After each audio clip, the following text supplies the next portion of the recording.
wazhad fima inda an-nas yuhibbuka an-nas, na vipe nyongo vile ambavyo viko kwa watu watakupenda. Usipende kufuatilia mali za watu na kupenda vile vitu vizuri vya watu ndio upewe wewe, watu watakuchukia. Mtu anakujua kabisa bwana, akiona kitu hicho atakitaka kile kitu cha mtu anachokipenda ndio umelala nacho na 100 hicho watu watakuchukia.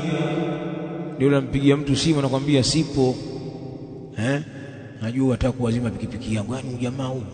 Na ukikaa kwenye vijiwe, bwana baiki yake kali, Allahu almusta'an, ile baiki sio mchezo bwana. Asio uko wapi bwana? Siko mjini. Najua nataka pikipiki huyu, kila siku jamani, kwa sababu umekosa maarifa. Wazhad, watu wakiwaona uwaombi vitu vyao vile wanavyovipenda, uko nao kwa maslahi mengine, wanakukaribisha. Kuna watu watawaalikwi kwa sababu wakienda kwa mtu atataka ua. Hii vipi hii na mtu hii? Sasa hii juisi nimependa, hebu tilie kwenye bobo niondoke nayo. Utaona huyu mtu ana matatizo gani huyu? Pengine pana watu huko uani, wanawake hata hawajala, tumewaandalia nyinyi, yeye atakubeba. Lete foili kaka, lete foili nifunge.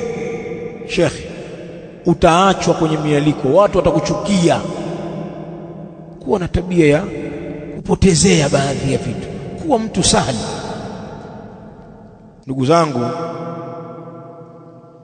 haki ya Allah subhanahu wa ta'ala na mtume wake zimekokotezwa, zimesisitizwa juu ya haki ya yoyote yule. Kwa hivyo tujipime hapo